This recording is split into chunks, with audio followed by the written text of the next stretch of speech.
Bienvenidos a Historiar. Este podcast fue creado y producido por la ASAI, Asociación Argentina de Investigadores de Historia. Un podcast sobre historia argentina, latinoamericana y mundial. Acompáñanos en este recorrido por el pasado para pensarnos en el presente.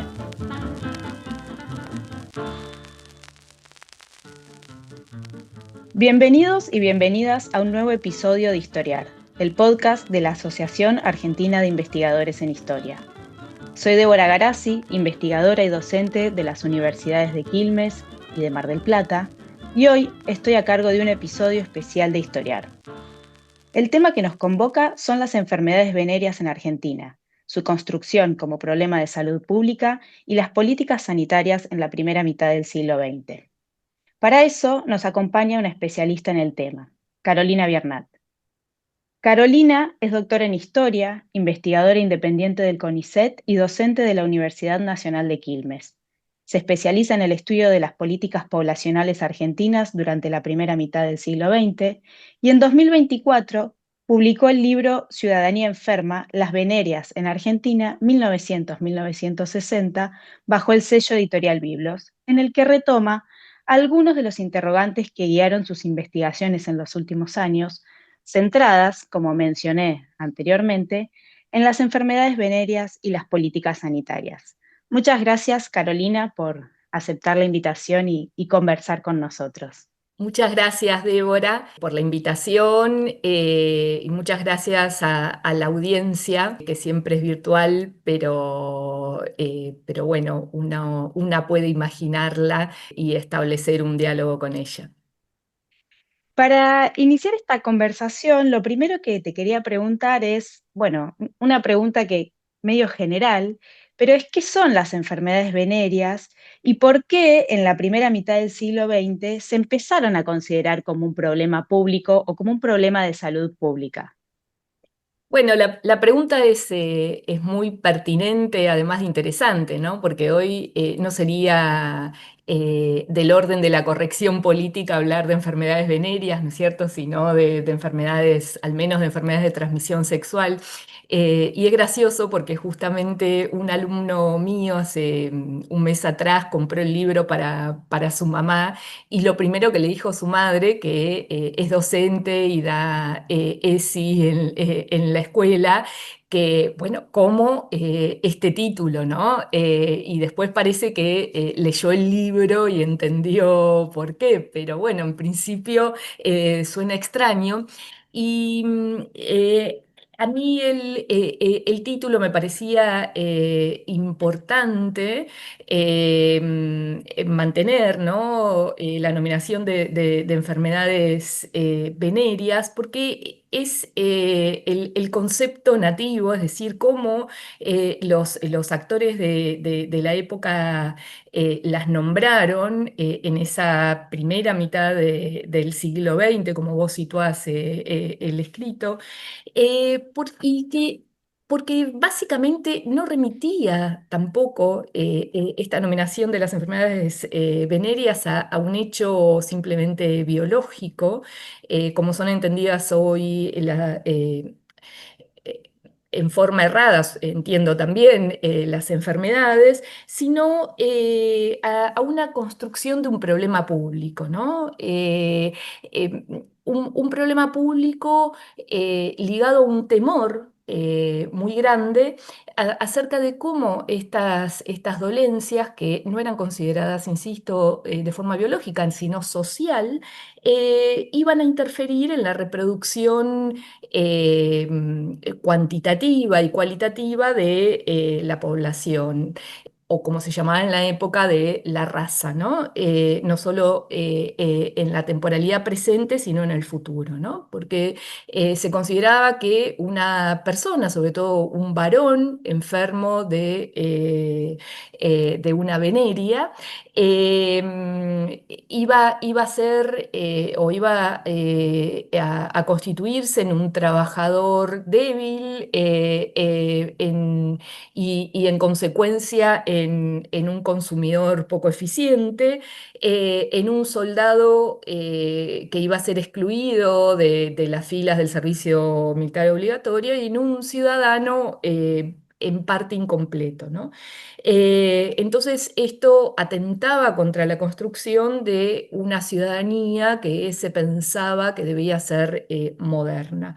Eh, Sin embargo, y esto es importante y se vincula con la nominación Veneria, ¿no? La diosa romana del placer, ¿no? El contagio de estas enfermedades fue interpretado con un sesgo de género muy fuerte, porque quienes se pensaban como portadoras del mal eran en general las prostitutas, ¿no? Fue a quienes se las responsabilizó del contagio, y a quienes se pensaba como responsables del cuidado de la salud, ¿no? Y de la virilidad y de la reproducción era a los varones, ¿no? En ese sentido, me parece que hablar de venerias es importante, no solo por retomar la voz nativa, digamos, o cómo se nombraban en la época, sino por este vínculo que tienen con la prostitución, digamos, con este sesgo de género, y también con el placer, ¿no? Porque el acto sexual en la época comenzó a ser interpretado también como una responsabilidad ciudadana en torno a la reproducción. Entonces, todo aquello que tenía que ver con el placer empezaba a ser de algún modo estigmatizado en las primeras décadas del siglo XX.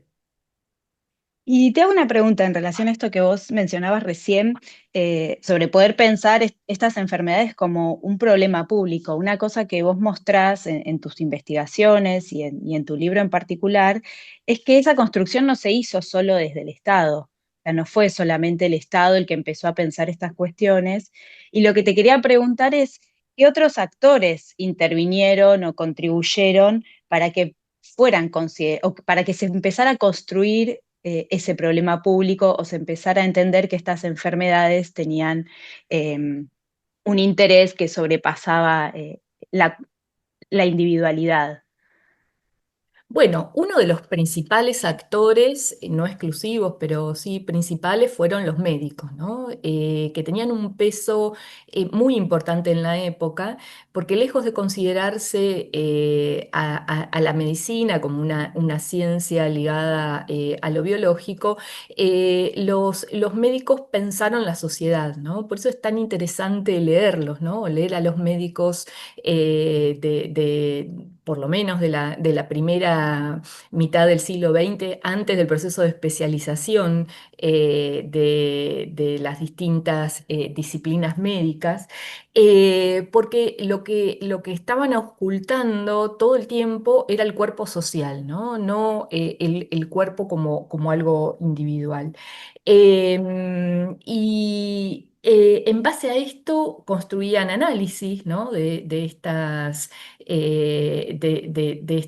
enfermedades, sobre todo las venerias, la tuberculosis, eh, el alcoholismo, eran consideradas enfermedades sociales en la época por este impacto que tenían en la reproducción de la población, ¿no? Presente y futura. Y lo que pensaban también eran herramientas de cómo procurar salir, ¿no? de estos contagios que también sí, en un punto masivos, y yo agregaría imposibles de curar con la farmacología de la época, sobre todo pensando en la tuberculosis y en las venerias, ¿no? Estamos hablando de primera mitad del siglo XX, en el cual el uso de la penicilina todavía, masivo de la penicilina, todavía no estaba a la orden del día. Había algunas pruebas, pero Claro. en general no se utilizaban, ¿no? Entonces, por más que había una farmacología que intentaba dar dar respuesta a estas enfermedades, no era del todo efectiva, ¿no? Entonces estos médicos empiezan a pensar en estas enfermedades sociales, hacen sus diagnósticos y proponen soluciones, al punto tal que se transforman en grandes publicistas, ¿no? de estos males sociales, llegan a los medios, contactan con el Parlamento, colonizan, como se dice desde las ciencias sociales, al Departamento Nacional de Higiene Nacional, pero también provinciales, se incorporan a ellos, en paralelo que desarrollan su profesión más liberal, digamos, en el consultorio. Son también aquellos médicos que participan de las campañas públicas, que trabajan en los hospitales y en los dispensarios, ¿no es cierto? Y de algún modo, en la medida en que van imponiendo, ¿no? esta agenda pública, van a su vez asentando, ¿no? La importancia de la medicina en torno a la política, a las cuestiones sociales, ¿no? Yo diría que las profesiones más importantes durante de la primera mitad del siglo XX serían los médicos, los abogados y los ingenieros, ¿no? Que van construyendo y afianzando esas capacidades del Estado nacional y provinciales y demás. Em, pero también los políticos, digamos, los legisladores, las personas que trabajan en la administración pública, el gobierno, ¿no? Forman parte de estos actores, ¿no? Que van a instalar en la agenda pública el problema de las venerías como un problema prioritario. Y por ahí me reservo para hablar después, porque es un tema en sí mismo, y los mismos enfermos también Claro. van a participar en la construcción de estos temores en torno a las enfermedades y de estas representaciones que tienen, que están muy vinculadas a las formas de prevenirlas y de curarlas. Claro, y dentro de todo de este proceso y de este conjunto de actores que están ahí disputando también de alguna manera los sentidos que se le atribuyen a estas enfermedades, un hito importante en ese proceso fue la sanción de la Ley de Profilaxis del año 1936, ¿no? ¿Nos podés contar un poco en qué consistió esa ley y qué importancia tuvo para el tratamiento de estas enfermedades y para cómo se las conceptualizó? Sí, esta es una ley muy importante del año 36, se la conoce como una más de las leyes Palacios, ¿no? Porque fue este senador nacional el que efectivamente presentó uno de los proyectos más importantes, ¿no? de la ley. Y acá se ve muy bien, ¿no? La articulación entre la bancada socialista, la bancada radical, ¿no? Y también la Comisión de Higiene y Salud Pública del Parlamento, que tuvo mucha influencia en hacer asequibles todos estos proyectos y que efectivamente salieran como ley, ¿no? Y acordar, o sea, dejar las cosas que parecían como más duras y aprobar aquellas que eran más flexibles y tenían más posibilidades de ser aprobadas finalmente por el Congreso. Y uno de los objetivos centrales de la ley, por los cuales me parece importante y emblemático, fue garantizar que las instituciones estatales médicas, pero también la justicia, interviniera en aspectos considerados del dominio privado, ¿no? Como por ejemplo el ejercicio de la propia sexualidad. Y esto fue en función o estuvo en relación a la consideración de las enfermedades venéreas como una enfermedad social. O sea, dejaba de ser algo ligado a la biología, algo ligado al individuo y comenzó a ser considerado como una enfermedad no solo que involucraba al conjunto de la sociedad, sino que también requería de la responsabilidad social para su cura, ¿no? Entonces, la ley se enfoca en por lo menos cuatro aspectos. Uno que tiene que ver con la prevención, ¿no? De las enfermedades. Vuelvo a recordar que todo lo que tenía que ver con el tratamiento era bastante cuestionable porque todavía no lograba una eficacia importante, sobre todo en los grados avanzados de algunas de estas enfermedades. Entonces, bueno, la primera cuestión tenía que ver con el aspecto preventivo y para eso la ley previó programas de educación escolar, ¿no? Que fueron sumamente cuestionados porque, bueno, a las escuelas les parecía demasiado fuerte el mensaje preventivo e informativo de estas enfermedades para niños y niñas de la escuela primaria, incluso para los adolescentes, pues se pensaba que lo único que se iba a lograr era incitarlos eh, a, a tener sexo y exponerlos a contraer enfermedades. En esto la Iglesia Católica, pero no solo la Iglesia como institución, sino los católicos, muchos de ellos médicos, se opusieron, ¿no? A integrar la educación sexual a la currícula, cosa que podemos advertir, digamos, por los debates mucho más contemporáneos a nosotros en relación a la ESI, por ejemplo. Em, y estos programas, digamos, de educación que solamente tuvieron éxito de ser integrados en las escuelas nacionales, ¿no? Que eran las que dependían justamente del orden de una ley que era nacional, ¿no?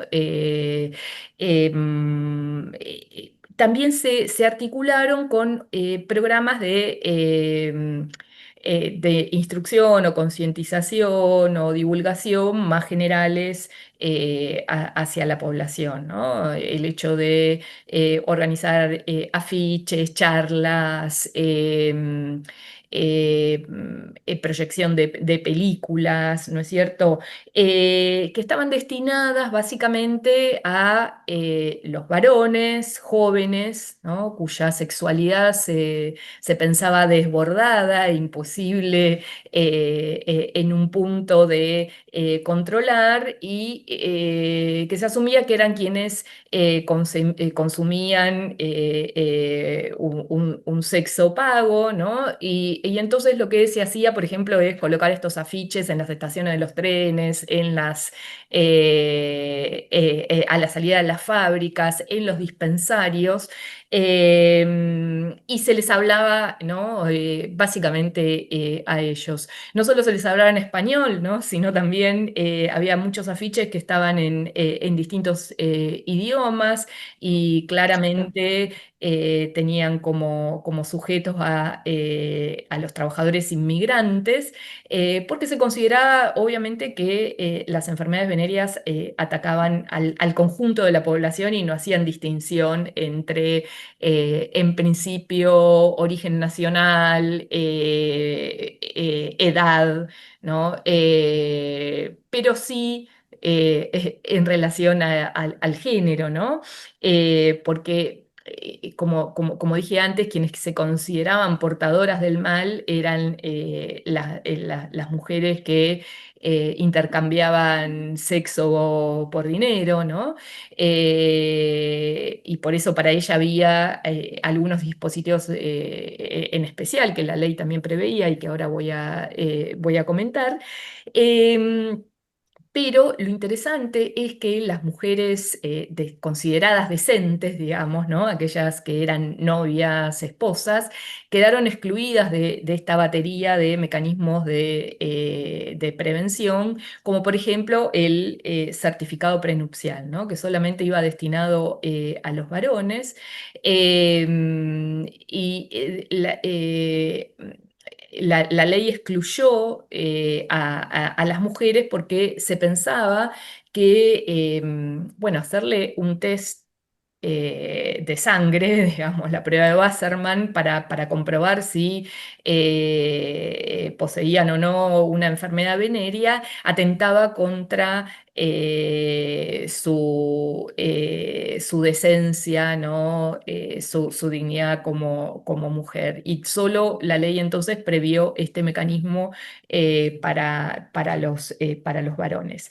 Por otro lado, otro conjunto de disposiciones tenía que ver con la cura, ¿no? de estas enfermedades a través de un tratamiento que era considerado en la época moderna, ¿no? Pero lo central de esto es que lo que va a disponer es que el Departamento Nacional de Higiene, es decir, el organismo sanitario nacional de la época, dispusiera la importación de estas drogas y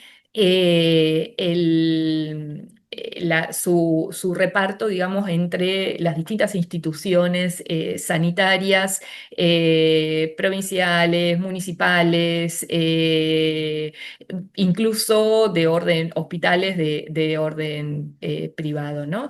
Y es creo yo, ¿no? Y esto es lo que sostengo en el libro, es justamente esta prerrogativa la que va a garantizar que este tratamiento único, moderno, como se llamaba en la época, auspiciado por hiperespecialistas en la materia,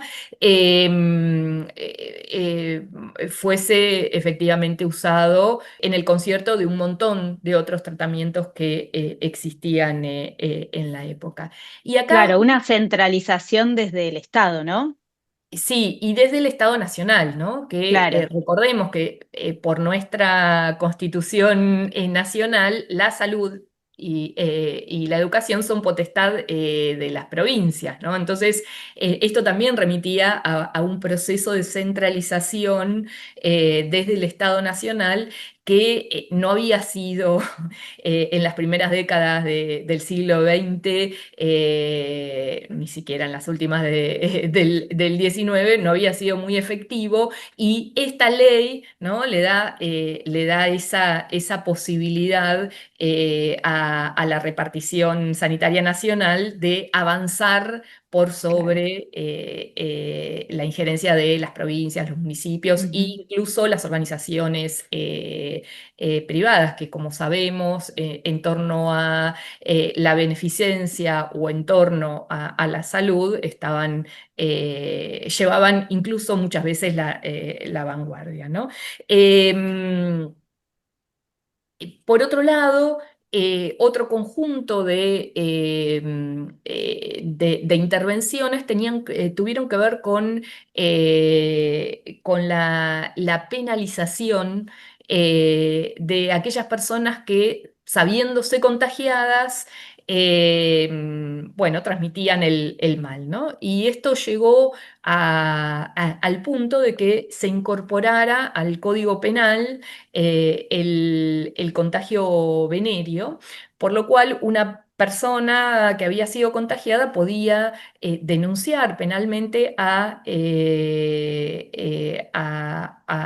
quien la había contagiado y se llevaron a cabo un conjunto bastante nutrido de juicios que son en uno de los capítulos de mi libro, ¿no? Una fuente excepcional para ver justamente cómo se implementó estos juicios por contagio venéreo, pero también para pensar en las distintas representaciones, ¿no? acerca de la enfermedad y la participación de distintos grupos dentro y distintos actores dentro de estos juicios, ¿no? Como estos médicos, por ejemplo, que por un lado fueron los que impulsaron el, la ley, esta nueva idea acerca de las enfermedades venéreas como enfermedades sociales, y por otro lado, cuando actuaban como peritos médicos, en realidad respondían a quien los había contratado, ¿no? para ello, ¿no? Siendo fieles, digamos, a su idea más de profesión liberal de la medicina. Lo mismo que los jueces, ¿no? Que si bien estaban obligados por el Código Penal a intervenir y a juzgar a estos enfermos, fueron bastante reacios, ¿no? a pensar la salud como algo colectivo y quedaron muy entrampados en esta idea liberal, ¿no? de los derechos individuales. De las personas y muchas veces terminaban eh, no haciendo lugar a las demandas, digamos, o fallando a favor de Claro. quienes habían contagiado.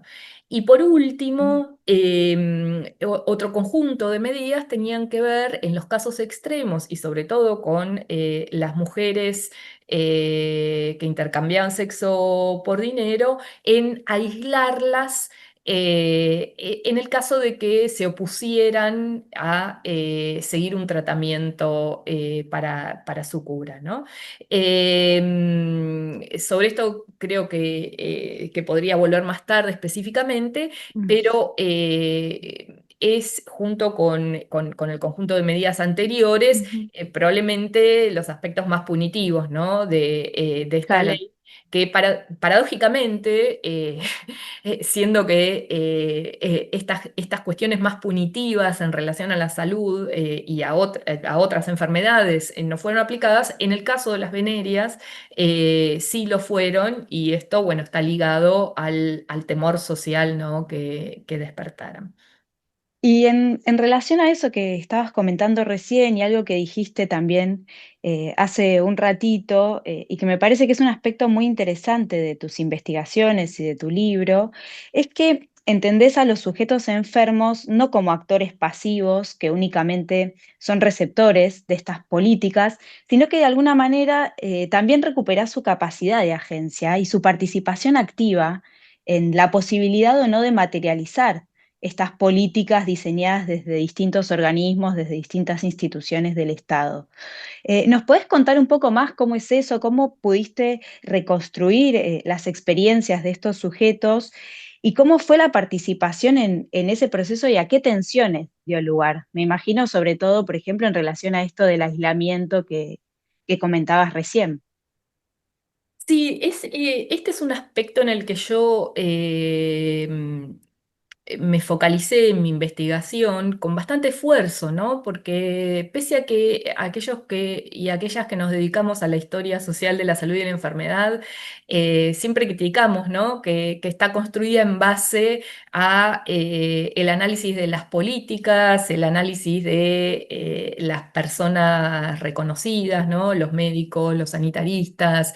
Em, es muy difícil recuperar la agencia, ¿no? de los sujetos sociales, sobre todo por la limitación de las fuentes, ¿no? Entonces, sobre todo en periodos en los que, por ejemplo, la historia oral o las entrevistas no pueden ser hechas porque estas personas ya no viven, ¿no? Y dejaron además poquísimos registros de su experiencia. Entonces, yo lo que traté de buscar es justamente cómo restituir esta agencia de estos sujetos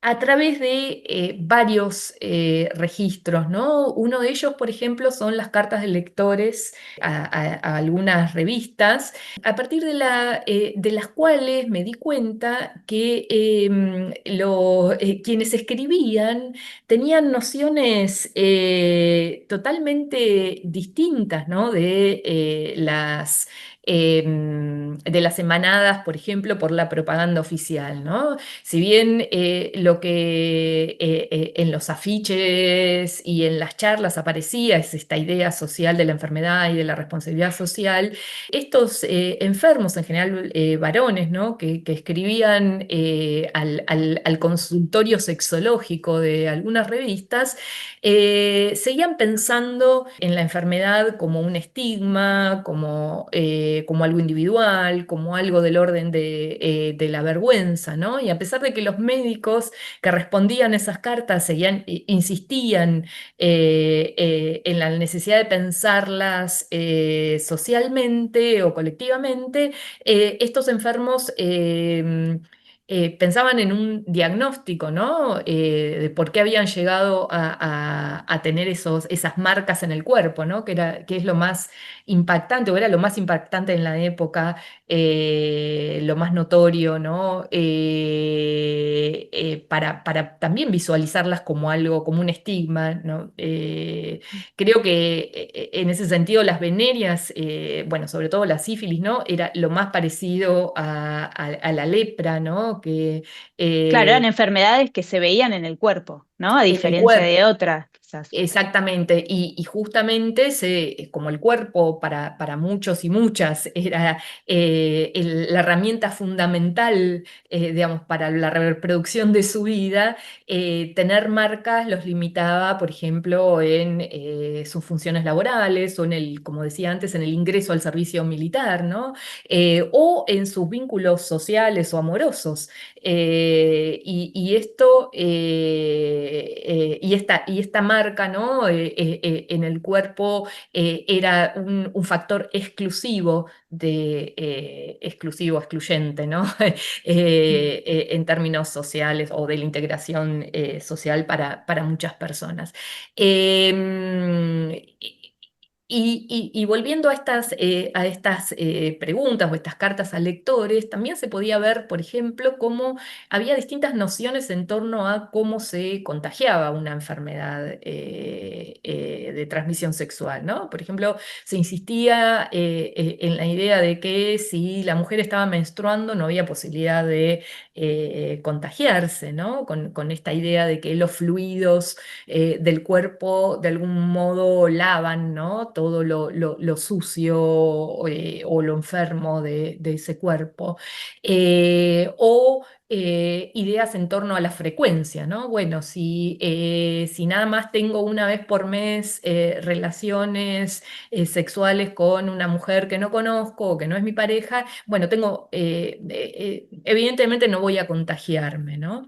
Y por otro lado, utilicé, bueno, otras fuentes, como por ejemplo, bueno, las fuentes judiciales, ¿no? Donde se ve que estos enfermos que utilizan de algún modo un instrumento que había proporcionado la ley, un instrumento jurídico que hasta había reformado el Código Penal para denunciar a aquellas, sobre todo, que los habían contagiado, en general son varones, pero no solo, en realidad lo que están dirimiendo ahí son otras batallas, ¿no? A través de ese recurso, como por ejemplo dirimir celos, ¿no? O algo que había sido pensado desde el orden de la traición, ¿no? Una mujer que lo había dejado, que había dejado un varón porque se había ido con otro, ¿no es cierto? Entonces, bueno, la denuncia sobre el contagio venía a reparar, ¿no? Eso que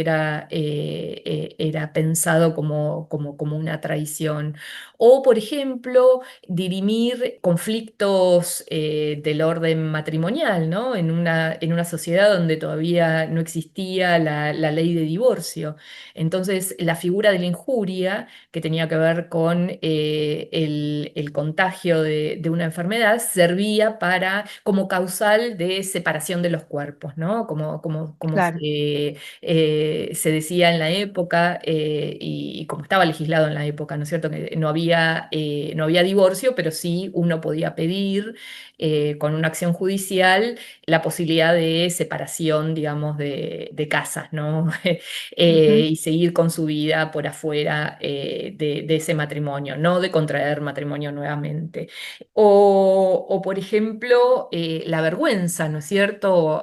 No sé, una novia que había sido dejada por su novio y entonces la familia la incita a que haga una denuncia por contagio venéreo porque, bueno, ponía en evidencia su contagio, que había tenido relaciones sexuales antes del matrimonio, ¿no? Y que lo que era considerado más grave aún, que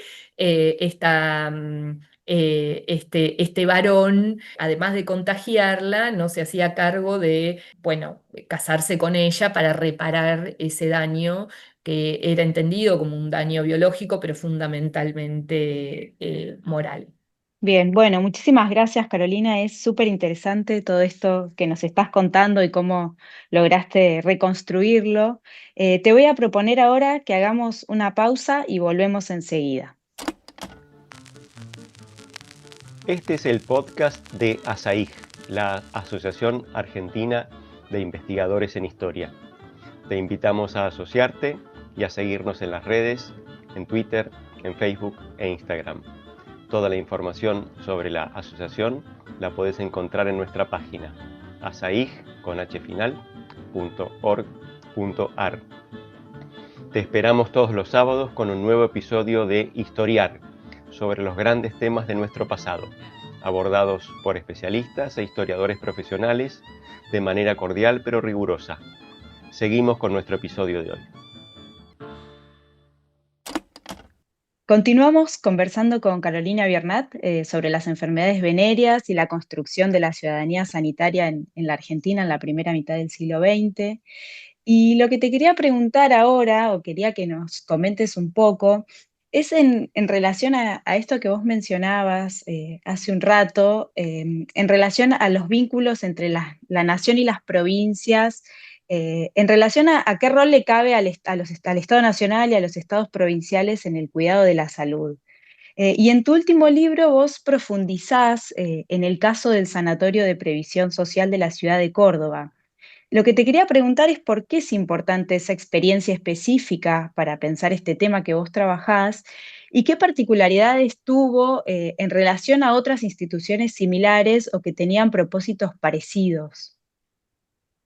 Bueno, esta institución efectivamente es muy interesante, sobre todo porque, como comentaba antes, los aspectos más punitivos de las leyes sanitarias solían no cumplirse, ¿no? Y en este caso, en el caso de Córdoba, se crea este sanatorio de previsión social.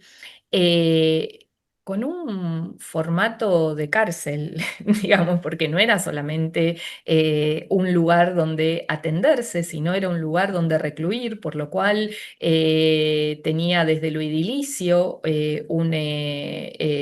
una configuración de prisión, tenía guardias, tenía enfermeras que actuaban como celadoras de las enfermas que eran institucionalizadas institucionalizadas. Era, como dije antes, una institución para recluir a mujeres que se resistían al tratamiento y que por otro lado se entendía que eran peligrosas para el conjunto de la sociedad. Es decir, en general, mujeres que intercambiaban sexo por dinero, ¿no?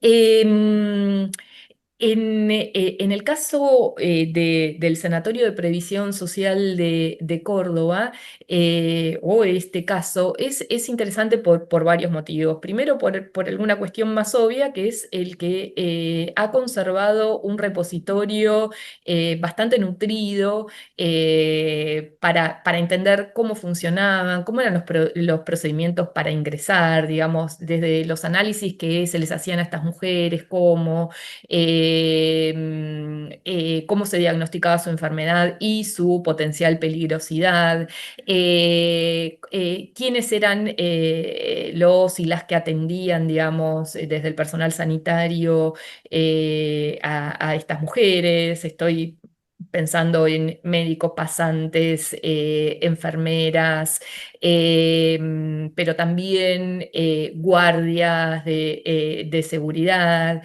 los directores de esta institución que tienen un rol preponderante y las mismas enfermas, ¿no? Que a través de distintos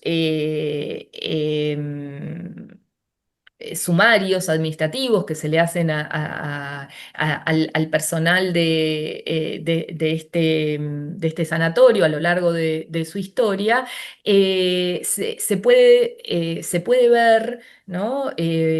O se puede ir descubriendo la agencia de todos estos actores involucrados en el hospital. Por eso digo, no sabemos si fue el único sanatorio, no Claro, sabemos si fue el único sanatorio, pero sí de lo que estoy segura es que es del único sanatorio que hasta el momento hay registro, ¿no? Y está documentado en el archivo provincial, histórico provincial de Córdoba.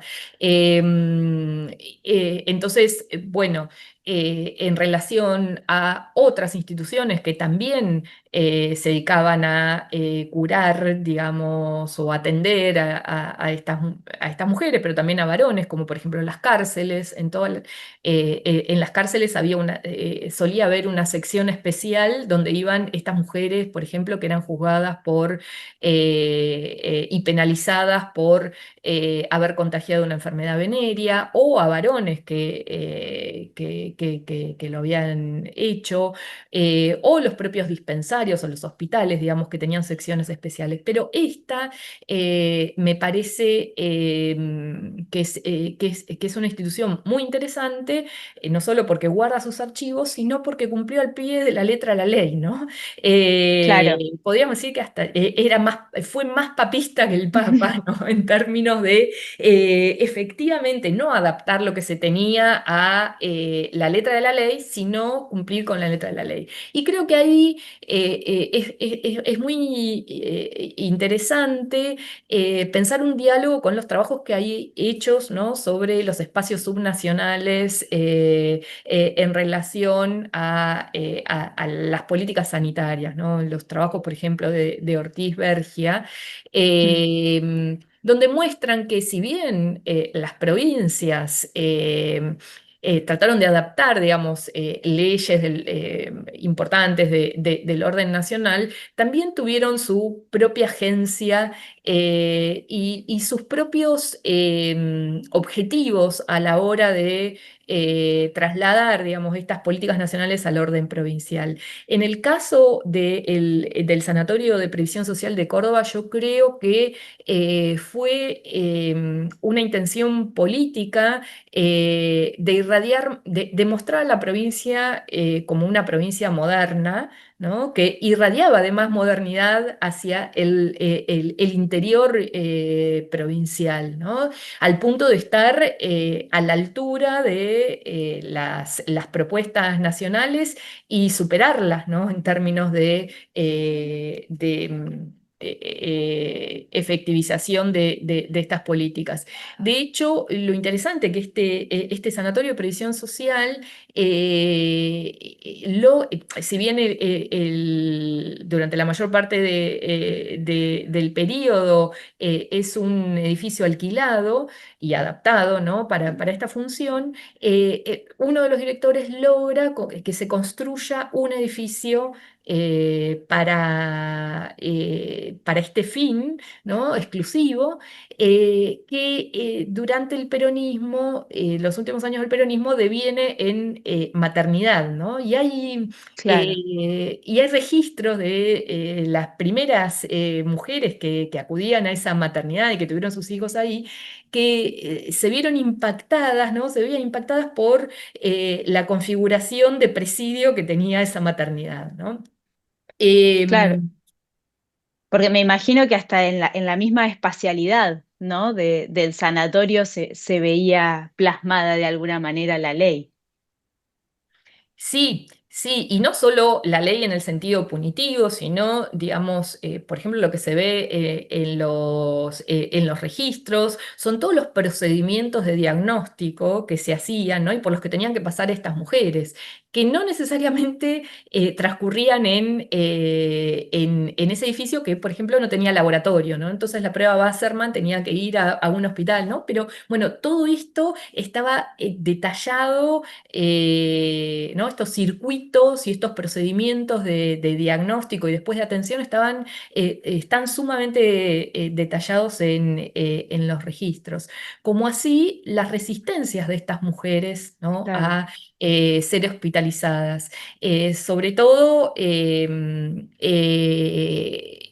mujeres que concebían que no, que estaban injustamente encerradas, ¿no? En principio porque no estaban enfermas o porque su enfermedad no era lo suficientemente grave para estar encerradas. Pero estas mujeres también consiguieron escaparse. Por ejemplo, con la anuencia o de alguna enfermera o de alguien de seguridad, ¿no? Que, bueno, fueron sumariados y en virtud de ello sabemos, ¿no? cómo había sido los procedimientos para escaparse o cómo se habían visualizado por las autoridades, ¿no? No sabemos si efectivamente fueron así, pero sí que había una intención de estas enfermas de escaparse, de resistirse. Muchas de ellas también se amotinaron, ¿no? Quemando colchones en los patios porque querían salir, ¿no? Y cuando se les preguntaba por qué querían huir, si en realidad se les estaba proporcionando un bien inestimable como era la salud, em, ellas decían que querían volver, por ejemplo, a la pensión donde tenían sus cosas, porque si no se las iban a tirar, ¿no? Y ahí vemos cómo lo que aparece en colisión son distintas moralidades, ¿no? Para las autoridades médicas, para los directores, ¿no? Que pensaban que, bueno, que estas enfermas debían estar agradecidas con el Estado, con estos médicos que intentaban curarlas. No podían entender cómo para las mujeres era más importante recuperar sus cosas, ¿no? claro, Este orden de estos efectos, ¿no? O digo, de estas propiedades emocionales, como una foto, tal vez, de su madre que le iban a tirar en la pensión. No creo que dejaran dinero, ¿no? Pero sí un vestido que alguien les había regalado, ¿no? Entonces, es muy interesante pensar en esto, ¿no? En términos de qué de si era importante o no la salud, ¿no? Si era para todos los actores era un bien la salud o había otras cosas ujú, que eran más importantes. Y en función de esto, un concepto que yo trabajo que tiene que ver con la ingratitud, ¿no? Ujú. Bueno, que es algo que tomo de Marcia Ochoa, ¿no? Que trabaja con la idea de la ciudadanía ingrata, ¿no? Es decir, cómo para las autoridades estas mujeres eran ingratas porque se les estaba dando todo, se les estaba incluyendo al cuerpo social a través de restituirles la salud. Sin embargo, ellas Ujú. se rebelaban, quemaban colchones, intentaban escaparse para ir a buscar una foto, un vestido, un collar, un recuerdo, ¿no? Eh, pero es justamente esta misma ingratitud, ¿no? O lo que era pensado como ingratitud, lo que nos devuelve la agencia de estas mujeres, la experiencia, pero también la representación de que la salud no es un bien y un derecho universal, ¿no? Como generalmente pensamos los derechos, no significan lo mismo para todos y todas. Sí, y en relación a eso que estás diciendo, que me parece súper interesante también, y por ahí para ir cerrando esta conversación, quería hacerte una pregunta, una última pregunta por ahí más conceptual, pero que tiene que ver con esta cuestión que vos planteabas recién de qué lugar ocupa la salud o qué entienden por salud cada uno de los distintos actores, ¿no? Que participan de este proceso. Y vos en tu libro utilizás unas categorías novedosas que son, bueno, la de ciudadanía enferma, que es la que da el título al libro, y también usás la de ciudadanía sanitaria. Y te quería preguntar, por un lado, cómo habías llegado a esos dos conceptos, que hay que entenderlos de manera conjunta, pero precisamente la otra pregunta que te quería hacer es esto que vos mencionabas recién, y es, ¿qué lugar tuvo el derecho a la salud en ese proceso de construcción de la ciudadanía? Bueno, en principio decir que para mí la ciudadanía enferma es un concepto, pero también en parte es un concepto que elaboro a partir de nociones, digamos, que aparecen en la época, ¿no? Porque yo creo que esta enfermedad o esta ciudadanía que era considerada enferma, incompleta, surgía de un diagnóstico, ¿no? Social de estos médicos, de estos políticos, incompleta en términos políticos, ¿no? Por claramente quienes estaban excluidos de la participación política, pero también civil, social, ¿no? Ahí podemos ver marcas de género, bueno, de extranjería, de generación. Y entonces lo que se pensó en términos de esta exclusión, digamos, o para superar esta exclusión, una de las formas fue pensar a la salud, ¿no? Como un instrumento de integración, ¿no? A partir de la construcción de la idea de que la salud en realidad era un derecho universal, ¿no? Así como la enfermedad era algo universal, digamos que no conocía clase social, género, origen nacional, generación, también la salud era un derecho universal. Y por eso se pensó en una batería de políticas y de legislación sobre las cuales hablé en relación a la ley, para integrar, digamos, a los sujetos a esta ciudadanía sanitaria, ¿no? Y lo que sucede, y que a mí me parece interesante, que la construcción de este bienestar no es solamente social, sino también es histórica, ¿no? Y entonces ahí lo que tenemos que pensar es si efectivamente, quiénes incluían, ¿no? Y qué significa incluir, Claro, quiénes quiénes formaban que parte y quiénes quedan afuera, ¿no? y quiénes eran excluidos o quiénes elegían ser excluidos en función de otros derechos que entraban en colisión con el derecho a la salud. Y esto me parece que nos pone, ¿no?, en la agenda de investigación,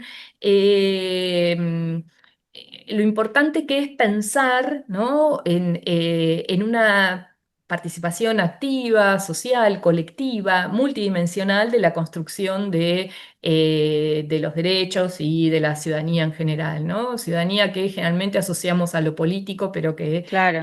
trasciende el orden de lo político y también es social, es civil, es de género, digamos. Entonces, esta idea de que esa ciudadanía no se construye de arriba para abajo, sino también de abajo hacia arriba, y se construye fundada en el conflicto social, ¿no? O sea, la ciudadanía no es armonía, sino que es conflicto, ¿no? Y en base a ese conflicto, esa frontera entre la exclusión y la inclusión se va corriendo permanentemente y el mismo concepto de ciudadanía se va reconfigurando a lo largo del tiempo, de la historia y de los cambios, ¿no?, del devenir social y del conflicto social, ¿no? Por eso es algo dinámico y no es algo estático, como se suelen pensarse desde el derecho los derechos, ¿no?, como algo inmanente, digamos, estanco. Y bueno, creo que esa es la función de la historia, ¿no? Reponer la dinámica de la construcción colectiva de los derechos, reponer la importancia del conflicto para la transformación, ¿no? No solamente las transformaciones que han sucedido, sino las transformaciones que están sucediendo y las que están por venir. Bueno, Carolina, te agradezco muchísimo esta conversación y el tiempo que dedicaste a charlar con nosotros y sobre todo, como vos decías recién, de un tema que permite, o sea, no solo pensarlo históricamente, sino que permite seguir pensando la actualidad, ¿no?, en la que vivimos. Ha sido un gusto para mí escucharte y aprovecho también para recomendar la lectura de tu último libro, Ciudadanía enferma, las venerias en Argentina, 1900-1960, a todos y a todas aquellas que están interesados en conocer más sobre estas cuestiones. Bueno, muchas gracias por la invitación y espero que despierte preguntas e ideas esto que acabo de presentarles. Gracias a vos. Y a los oyentes les decimos que esperamos encontrarlos la semana próxima con un nuevo episodio de Historia.